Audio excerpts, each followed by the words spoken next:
Hey folks, today we have a vintage gaming video, and that would be this Colecovision here. This is a Colecovision that I got from work about 6 or 7 months ago when we were cleaning out a storage unit, and this thing was in rough shape. It needed to be restored. Actually, I had my friend Dave do it because he offered to do it, and why refuse an offer like that? That's awesome. So, because Dave is awesome, he did it for me. And this thing needed a lot of work, apparently. He cleaned off the PCB with some PCB cleaner, and all this like black crap came off of it. It was really gross, according to him. So, it needed some capacitors replaced and stuff like that. One of the controllers has been cleaned. One of them has not, so you can see the difference. As you can see, that one's quite nasty. And by the way, would you like to make a collect call? Seriously, these controllers look like really weird phones. I think that's funny. But yeah, this was a competitor to the Intellivision and the Atari 2600 back in the early 80s.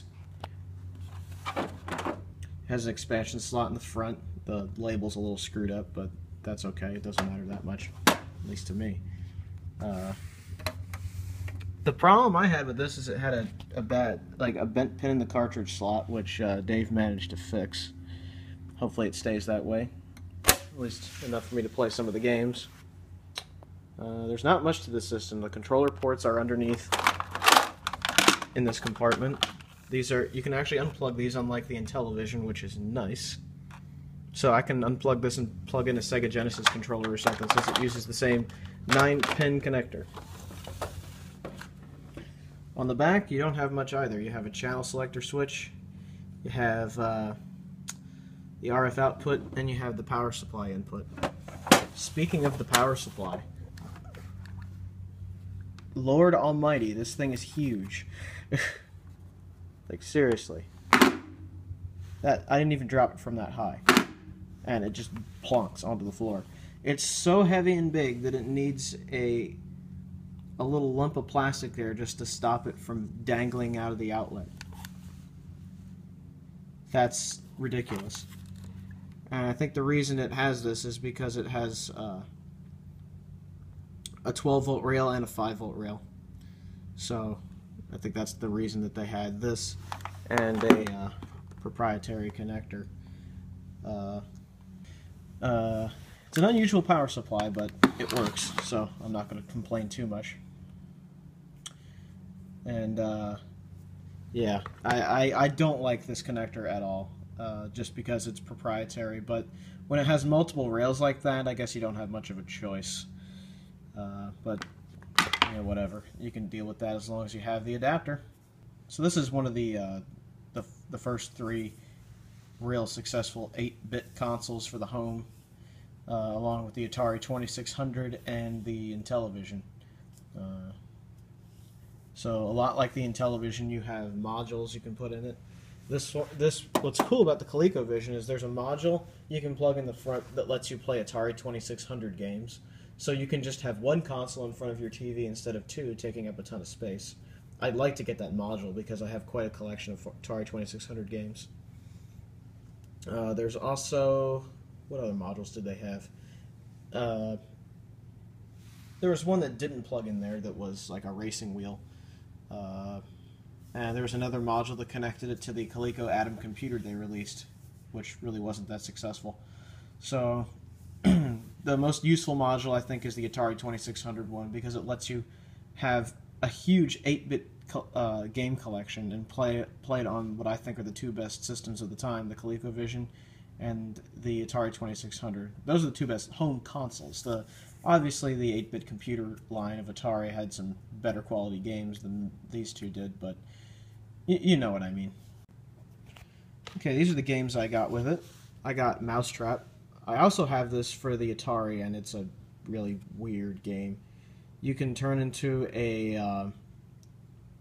it's basically a Pac-Man clone, where I think you can turn into a dog to scare away a bunch of cats. We'll have to play the game. I'll show you what it looks like. It's unusual. Donkey Kong. I'm absolutely loving the fact that I got this. The port of Donkey Kong on the Colecovision I hear is really good. Same with Burger Time, so I can't wait to play this. Pepper 2. I don't have a clue what this is, so we'll have to play it to find out.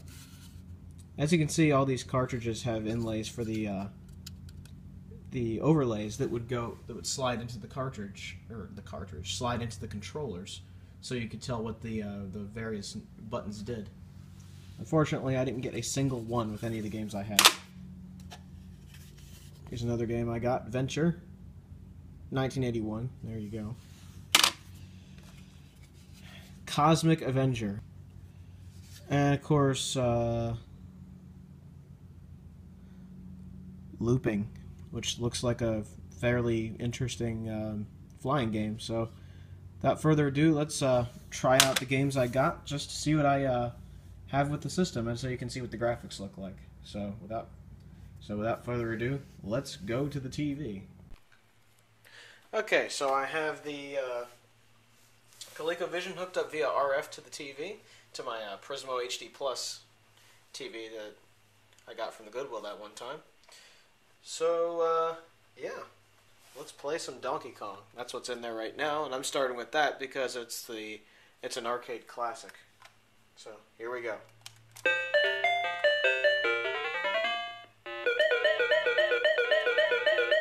Graphics look pretty good, much better than the Atari.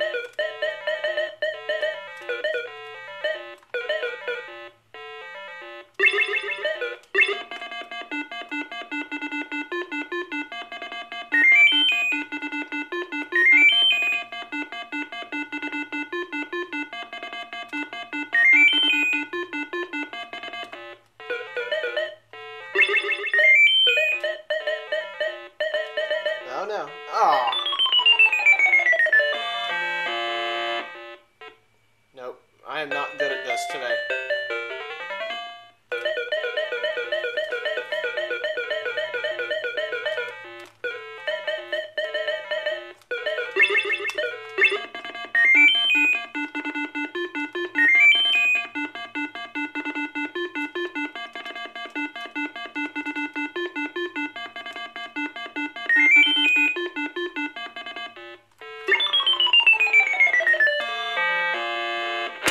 I'm just bad. I'm really bad. But as you can see, it's a pretty good port of the game. The graphics are excellent, and it plays really well. I just suck at it, because I haven't played Donkey Kong a whole lot in my life, so, you know. Alright, the next one we're going to look at is Mousetrap. Now, this Colecovision is still a little bit screwed up and get temperamental sometimes. So, let's see what happens here. No, it's being nice to me today. Okay. This is Mousetrap. This is a weird Pac-Man clone that I also have on the Atari, and this game is weird. Wait until you see it. The graphics seem much better on the Colecovision than they do on the Atari, but the concept is kind of the same. Eat the cheese! Eat the cheese! Get in there. When you eat these, you can turn into you get the ability to turn into a dog.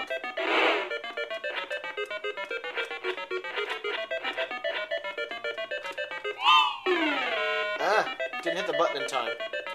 It's thanks to these stupid controllers. As you can see, you can turn into a dog and eat the cats. And when you push certain buttons, these doors open. So you can kind of control where the cats are. So it's a cool idea. I like it, but... And plus, if you go into the middle, you get teleported.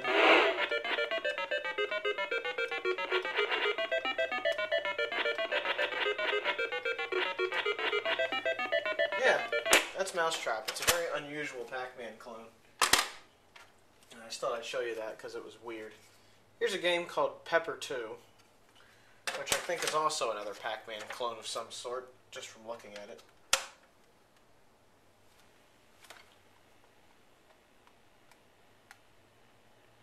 Wow, it's working every time now. When I filmed this before, on a different camera, it would always have trouble loading the games. So I guess I knocked a bunch of quirks out of it.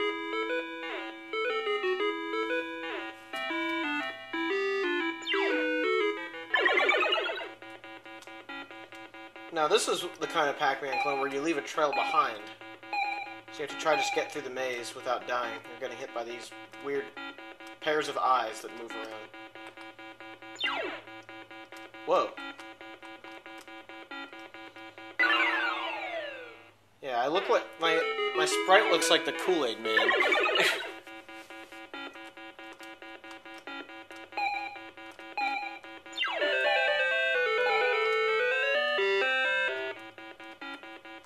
Don't ask me what that did.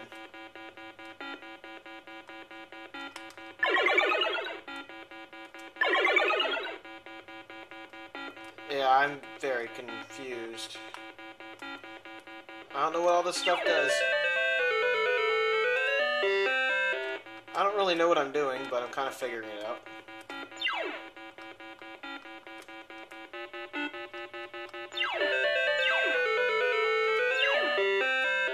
I guess you just try to clear the map, and these guys get faster as you do. If you retrace your steps, you break the connection. So that's a bit of a difficult game. That's one you gotta practice on. Here's a game called Venture. Okay, now it's gonna give me crap. No, it's not. It's just being slow. Okay.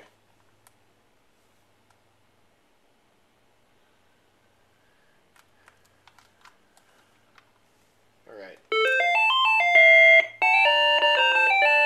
I thought this was confusing. I'm this little tiny dot down here, and you just have to avoid the aliens, and then go into a room, and then do stuff.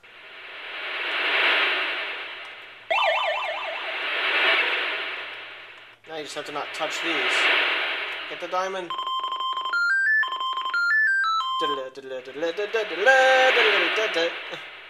The music in these games is amusing.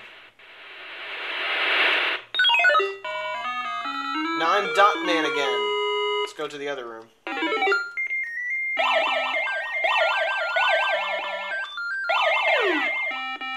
Shoot the snakes! Shoot the snakes! Seriously? It was dead! There's a diamond I got.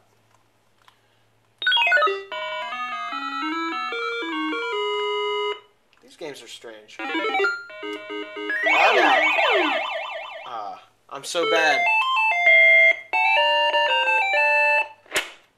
It looks kind of like a Pac-Man clone when you start it up, but then when you go into the rooms, that's when the gameplay begins. It's kind of like a strange adventure game. I guess that's what they were going for with the title Venture. Cosmic Avenger. This is a space shooter, it turns out. I thought it was going to be a Space Invaders clone, but no, it's a space shooter, a pretty cool one.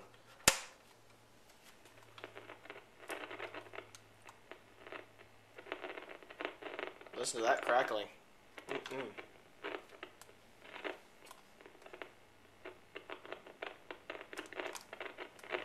Let's do it.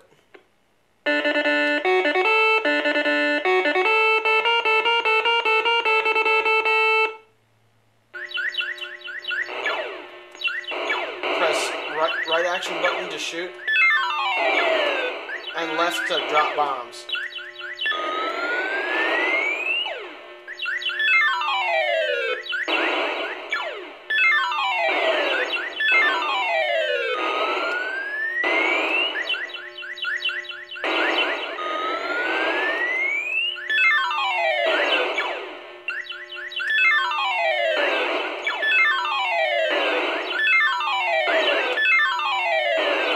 I like this game.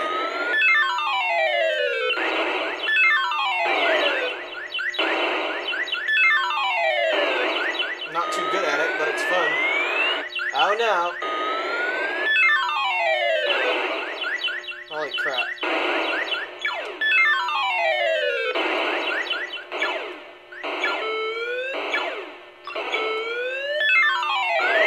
Ah! There you go. That one's called It's Cosmic Avenger, and that's a pretty fun game, actually. I like that one. I'm sure it gets much, much harder as the levels progress and you do harder modes, but that's pretty cool. I like that. Here's a game those of you who've seen Angry Video Game Nerds Colecovision video might recognize. It's a game called Looping.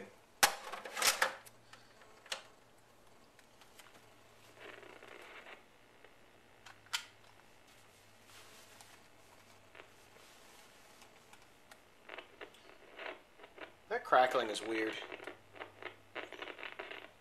I don't know if that's the RF modulator or if that's part of the ColecoVision or what. I don't know if you're seeing all these lines on the screen. I definitely am. Yeah, it looks like there are in the viewfinder. I'm probably going to have to AV mod this thing to get rid of that. But the rest of it seems to work fine. Inverted flight controls, oh, they get me every time. Oh god, I'm so bad at flying. Even modern flying games, I'm really bad at it. I can't even fly the helicopter in Grand Theft Auto 4. So...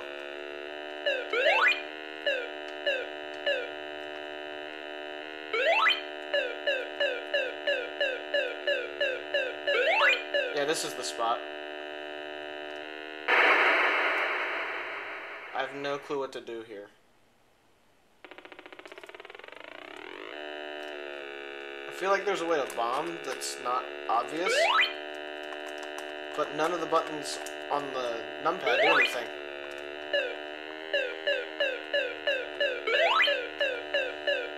I figure you just shoot through it.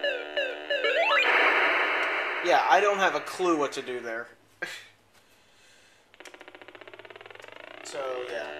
Looping.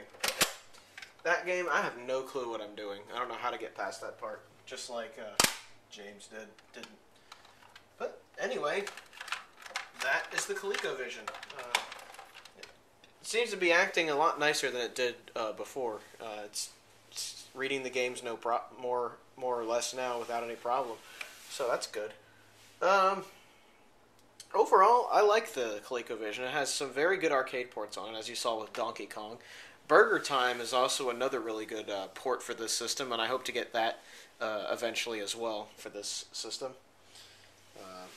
So yeah, the ColecoVision. It was a competitor to the Atari, but the Atari just had a lot more games than the ColecoVision did. But I think these are still worth picking up if you like games from that time period. If you want an alternative to the Atari, the ColecoVision is it, in my opinion, because it not only can you get a module for the front that lets you play Atari games, but a lot of the games on the ColecoVision themselves are great.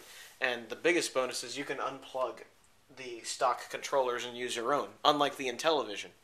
So, it's really good. It's a really good alternative to the Atari, especially since you can play Atari games on it with that module. Anyhow, that is just a little brief look at the ColecoVision. Brief. Well, long video, but, you know. So that was just a little look at the ColecoVision. I hope you guys enjoyed the video, and have a good one, everybody. Ciao.